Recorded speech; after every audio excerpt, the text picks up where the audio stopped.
Venga, tu madre, lo tiré. Se me cayó el vape, pero no hay pedo, no sale, güey.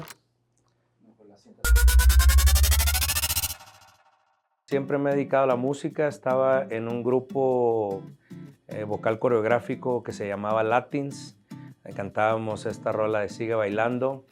Y tuvimos la oportunidad de conocer a la señora Pati Chapoy, que fue nuestra madrina, nos invitó a estar en TV Azteca, y a la par, todo fue como muy rápido, a la par también firmamos con Universal como disquera, y nos trajeron a vivir para acá. Nos trajeron a vivir acá a México y ahí estuvimos del 2000 al 2006. El grupo inició en Guadalajara, ahí armamos y formamos el grupo de Latins, y ahí fue donde empezamos a mandar videos, el demo para las disqueras, y pues tuvimos la fortuna que hay un conocido de nuestro manager, sobrino de la señora Pati Chapoy, y ahí fue donde él le hizo llegar los videos a la señora Pati, y entonces ella nos invitó a aquel programa que se llamaba Domingo Azteca, y nos presentamos por primera vez ahí, le gustó un montón a la gente y ya nos quedamos. Por eso digo que nos trajeron a todos los Latins. Empecé componiendo desde como a los 13 años más o menos. Empecé haciendo ahí mis pininos con las canciones, pero a los 15 fue cuando me fui a vivir a Guadalajara. De Guasave, mi papá me agarró un día y me dijo, si realmente quieres hacer algo en la música. Empecé tocando guitarra también, empecé tocando un poco de piano. Entonces mi papá me agarró y me dijo, si quieres realmente hacer algo, dedicarte realmente a la música, pues aquí en Guasave no había como esas facilidades, pues como ciudad. Y nos fuimos a vivir a la ciudad de Guadalajara, y ahí estuve 15, 16, y a los 17 fue cuando entré a una escuela de arte y talento, y ahí fue donde conocí a mi ex manager y a todos los chicos, y ahí fuimos armando el grupo, y ya profesionalmente pues ya se puede decir, como dices, que ya profesionalmente arrancamos pues más o menos a esa edad, como en el 98, 99 por ahí, y ya empecé a hacerlo pro, porque pues antes sí, estaba preparándome en clases de canto, clases de guitarra, clases de piano, y bueno, esa es la parte de esa historia. Pues empezó armando desde el 98, 98, en el 2001 fue cuando dimos con TV Azteca y con Universal, y duró hasta el 2000, creo que fue 2005, mediados de 2005 más o menos, cuando ya tomé yo la decisión de salir del grupo. Y ahí no se acabó porque entraron otros integrantes, me salí yo, bueno, se salió primero uno de los chicos, Rodrigo, me salí yo, y después salió Anilú, al mismo tiempo, en la misma reunión. Como que ya no queríamos más tiempo, preparar a alguien más, acabamos de terminar de grabar el segundo disco, entonces como que, no sé, ya no nos latió seguir, y entraron 3 chicos más, y el nombre de Latins se cambió a G. Y entonces ahí siguieron ellos otro rato, pero el proyecto de Latins como tal, bien, ya presentándonos y todo, ya profesional, del 99 al 2005, esos 6 años. Justo antes de terminar Latins, empezaron otras disqueras a interesarse por el grupo, y fueron a la casa a conocernos a todos, y no pasó nada, no avanzamos, no hubo cambio de disquera, no hubo nada. Pero cuando termina Latins, en aquel entonces, una de las chicas que salió junto conmigo es Anilú, que era mi novia en aquel entonces, y nos casamos y tuvimos un hijo precioso, Miguelito, a quien le mando un saludote. Y bueno, cuando salimos, nosotros armamos un dueto y empezamos a ir a las disqueras que sabíamos que estaban interesadas en el proyecto de Latins, a presentarnos nosotros como dueto, como que habíamos armado esto con canciones mías, y eso lo estuvimos haciendo durante un año. Había mucho interés por parte de las disqueras, les encantaba lo que estábamos haciendo, que eran canciones propias. Fue poquito antes de Jesse and Joy, como que estaban buscando ese concepto, y nosotros lo teníamos, pero no terminó cuajando para nada.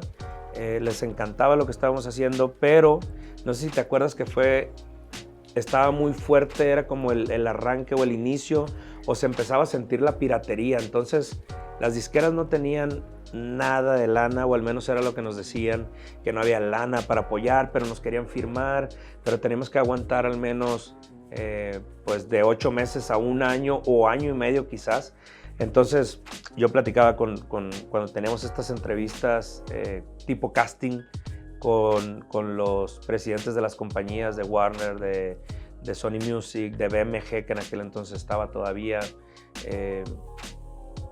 Pues teníamos estas entrevistas y me hablaban con la neta, me decían, Pepe, los queremos firmar, está increíble, pero necesito que tengan paciencia, vamos a firmar, no hay lana, hay que esperar a hacer esto, lo otro. Era otro chip, era diferente como se hacían las cosas antes en la disquera. Y entonces yo les decía, dame chance de buscar en otro lado a ver si hay oportunidad de alguien que sí le quiera meter feria al proyecto. Y me decían, sí, adelante, si no, aquí estamos. Y así estuvimos alrededor de 1 año, año y medio más o menos. Y la verdad es que nos enfadamos, terminamos un poquito pues decepcionados un poco de la industria de la música. Y en ese momento decidimos mejor irnos. Hablo con mi papá y me dice un día mi papá, déjate de cosas, deja de estar batallando, vente a trabajar conmigo. Él estaba exportando productos orgánicos a Estados Unidos y me dijo, necesito que te vengas a ayudarme. Entonces, como que tomamos la decisión en ese momento y en realidad yo me alejé de la música del 2006 al 2012, que fue cuando regresé para lo de La Voz México, pero me fui a trabajar con mi papá en la agricultura. ¿Pero te retiraste prácticamente? Pues me retiré un poco, sí me retiré un poco, según yo, enfadado, triste, decepcionado de cómo se movía la industria, pero no lo entendía en ese entonces que era algo normal, que así tenía que ser pues el proceso. Y me duró la decepción 3 años nomás, porque me duró la decepción 3 años porque de ahí empecé otra vez, pues la música me volvió a jalar, la cosquillita de la música, y armamos un grupo tipo versátil, pero era una onda de puras voces, en donde nos íbamos nos contrataban en casas o en un barecito, pues, y de ahí, bueno, el grupo empezó a crecer y hoy es un gran grupo que está en Sinaloa, que es Santibana, que les mando un saludote.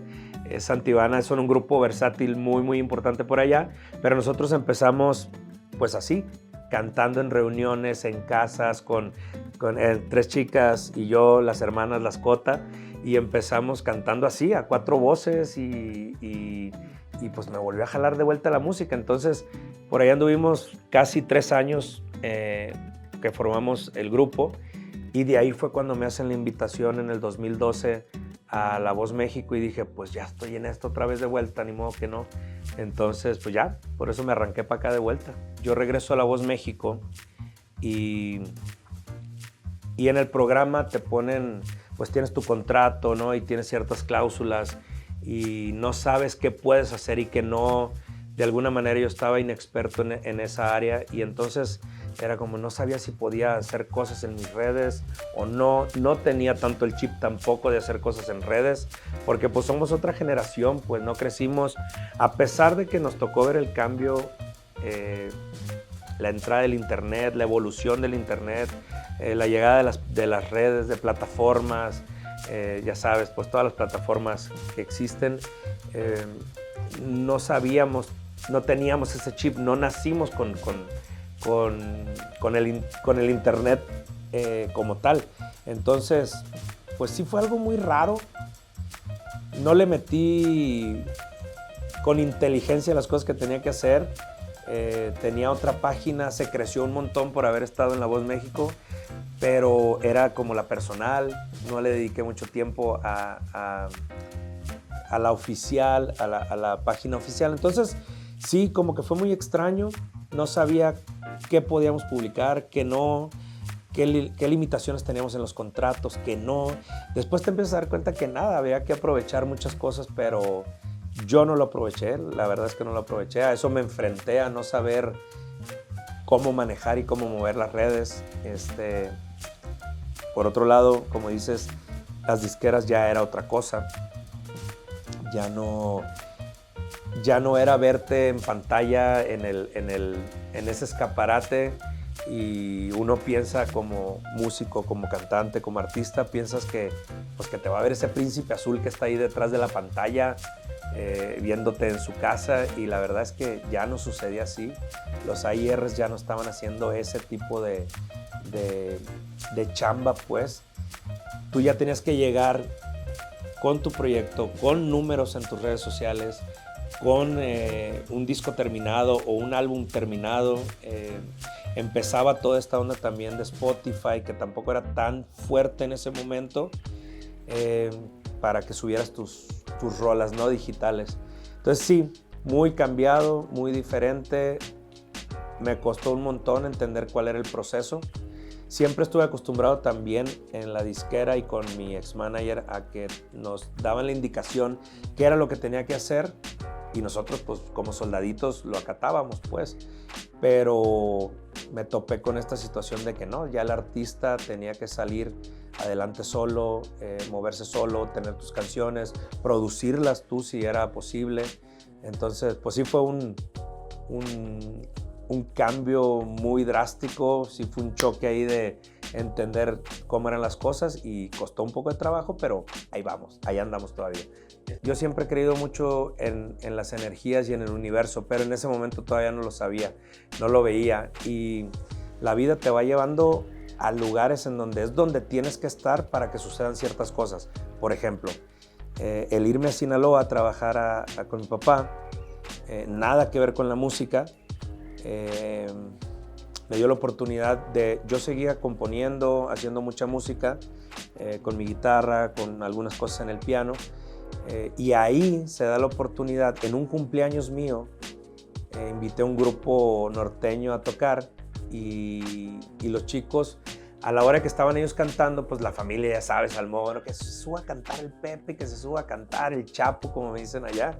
Y pues ya, me subo a cantar, canto unas canciones con la guitarra, me acompañan los plebes, pero canto mis canciones. Y lo que yo no sabía es que los muchachos estaban grabando toda la sesión de lo que ellos estuvieron tocando, porque iban a sacar un álbum en vivo. Entonces se quedaron grabadas ahí como unas 8 canciones mías, y uno de los chavos, como a los 2-3 días me habla y me dice: oye, Pepe, fíjate que grabamos la sesión de tu cumpleaños y hay 2 canciones que nos gustaron un montón, ¿las podemos grabar?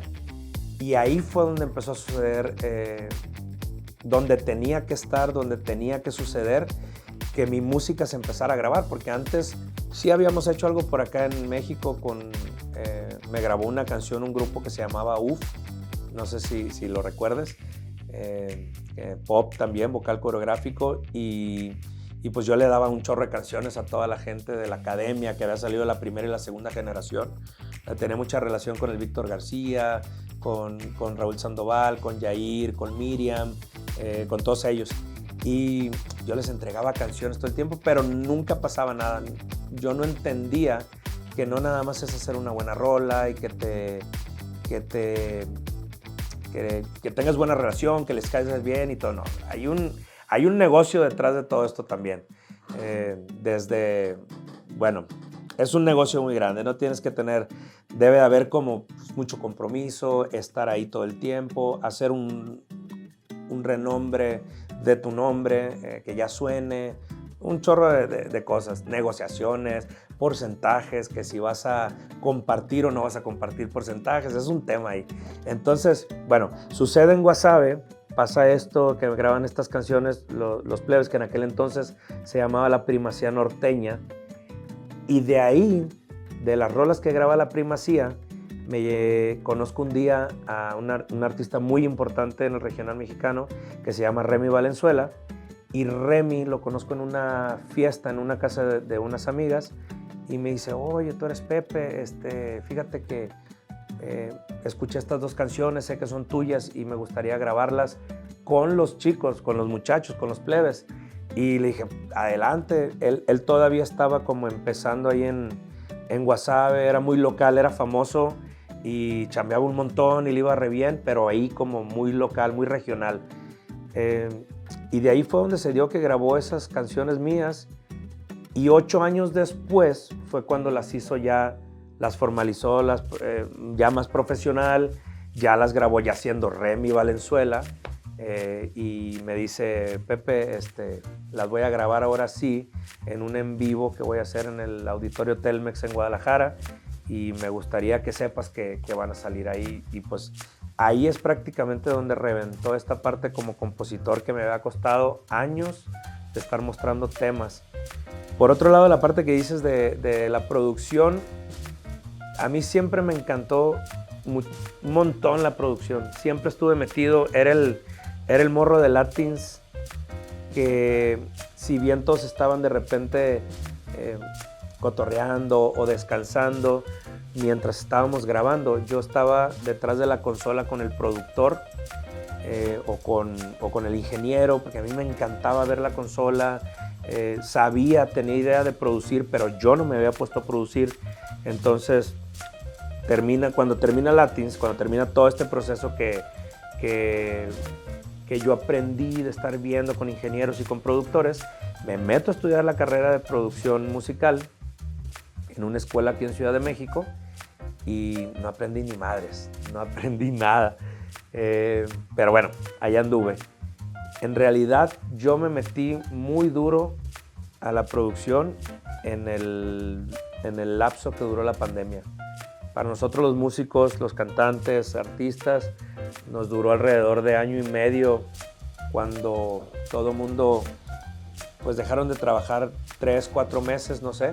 Nosotros dejamos de trabajar como 1 año y medio, porque pues eran los lugares donde había más gente, donde había más tumulto, los masivos. Entonces como que fue lo primero que se eliminó o que pidieron que no hiciéramos, y fue lo último que se reincorporó. Entonces yo en ese lapso no tenía con quién ir a que me grabaran las guitarras, los pianos, la batería, todos los instrumentos que se necesitan pues para producir una rola, ¿no? Aunque sea una basecita. Y ahí fue donde yo me metí muy cabrón a grabar. Aprendí muchísimo cómo se tienen que hacer las cosas en los programas de grabación. Aprendí a grabar, a pesar de que tocaba guitarra, pues no te das cuenta lo sucio que puede ser hasta que empiezas a grabar y te das cuenta que necesitas mucha limpieza, necesitas ser más exacto, más preciso.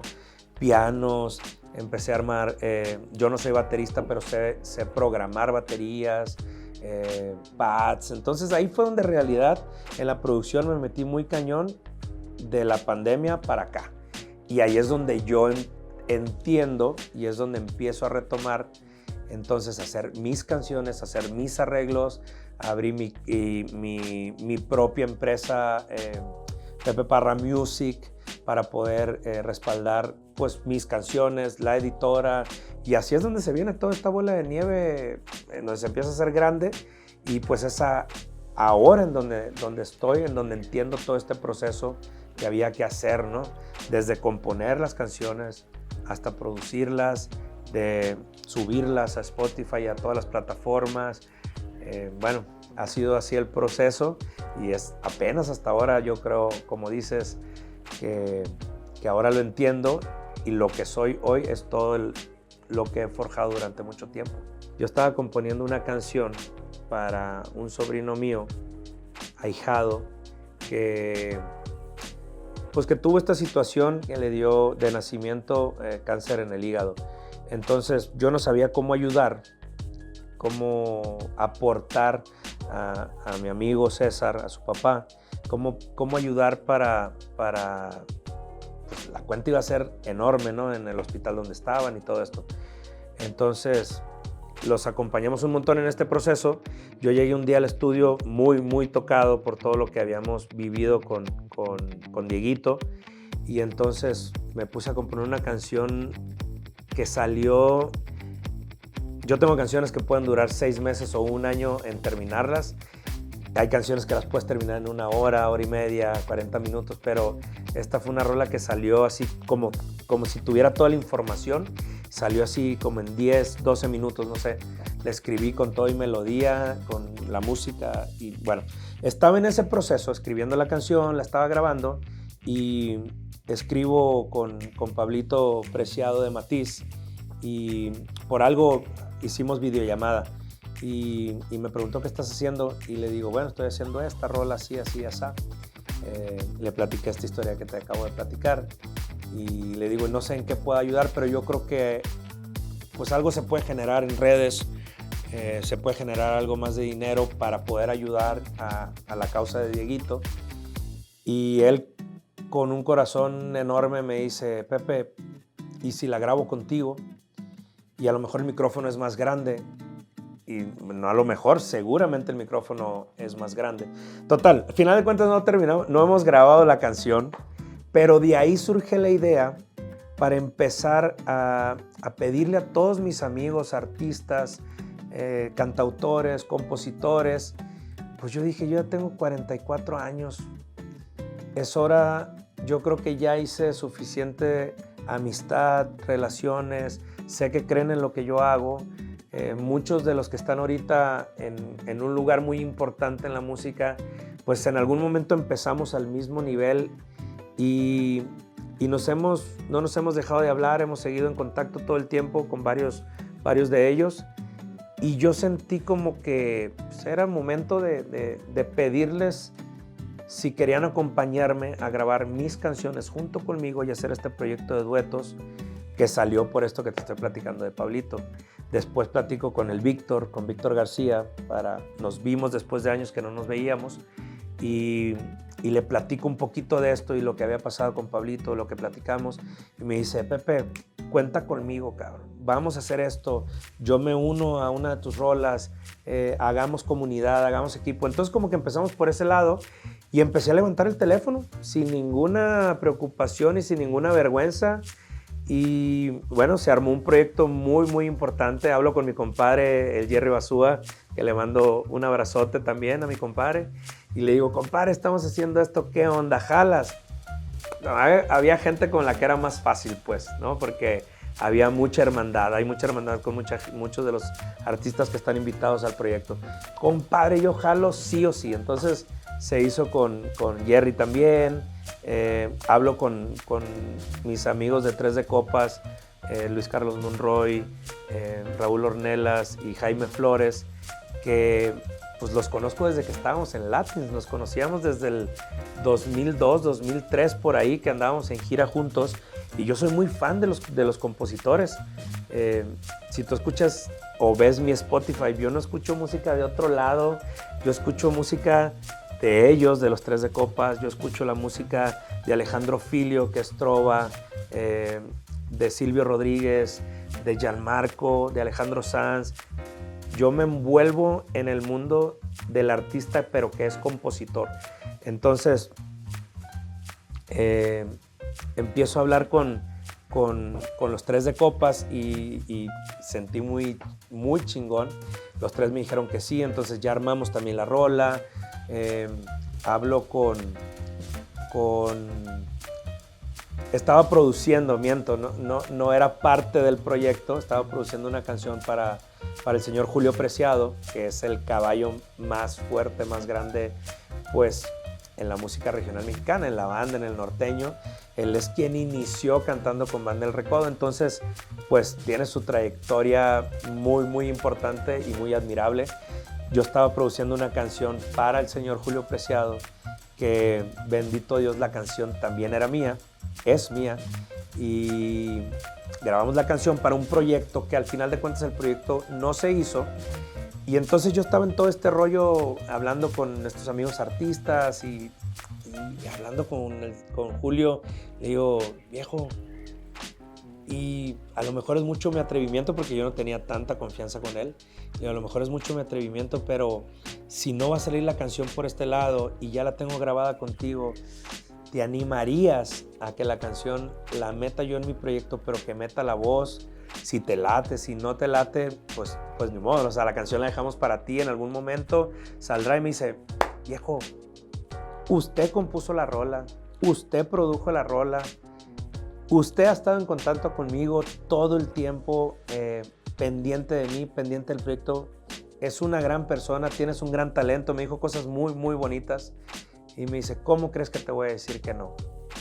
Agarra la canción para que salga para tu proyecto. Entonces, el proyecto empezó a crecer con un montón de duetos muy bonitos, muy importantes. Hay gente que está involucrada en el proyecto que no es tan reconocida como yo como cantautor, que no estoy donde siempre me he visto, pero sé que estamos en la lucha igual que mis amigos cantautores y tengo canciones con ellos hermosas, increíbles, entonces también están invitados al proyecto. Y así es como nace pues, estos 20 temas que vamos a sacar a partir de febrero, marzo. Todavía no tengo muy claro cuándo vamos a retomar, porque saqué 2 temas en este año, pero los vamos a relanzar de nuevo. Entonces, creo que junto con la casa productora y la agregadora con la que estoy, tenemos que sentarnos a platicar todavía bien en enero y aterrizar, pero es un hecho que lanzamos este proyecto para el 2025. Está increíble, es una fusión de rolas entre regional, hay cosas urbanas, hay cumbia, hay mucho regional fusionado con pop y con urbano. Entonces estoy seguro que les va a encantar, es un gran proyecto, se hizo con mucho corazón, con todos mis amigos artistas que en realidad me apoyaron de corazón, de Pepe, es hora de que hagamos algo, es hora de que salgas adelante con un proyecto así. Entonces, pues espérenlo porque va a estar increíble. Este 2025 sale este proyecto de los duetos. Oigan, plebes, pues nada, invitarlos a que sigan mi música a través de Spotify, de iTunes, de YouTube, de todas las plataformas que existen. Entonces estoy como P_Parra. Estén pendientes de todos los lanzamientos porque si bien este año cumplimos la meta o el reto que yo tenía de que quedaran 50 canciones ya en este año en Spotify y de ahí a todas las plataformas, lo logramos, pero el año que entra vienen cosas muy chingonas. Estén pendientes de los lanzamientos, de los videos, de mis plataformas, de mis redes, Facebook, Instagram, TikTok, todo estoy también como P_Parra. Y ahí estaremos subiendo pues todas las actualizaciones, todos pequeños shorts de los videos, de las grabaciones con mis amigos de este proyecto. Y pues nada, agradecerles a todos ustedes que han estado pendientes de mí, las niñas, los niños que están pendientes desde Latins. Es algo increíble que sigan ahí pendientes de lo que uno está haciendo. Y a los nuevos, y a mi familia, y a todos mis amigos, pues muchas gracias. Su compa Pepe Parra, hay para rato.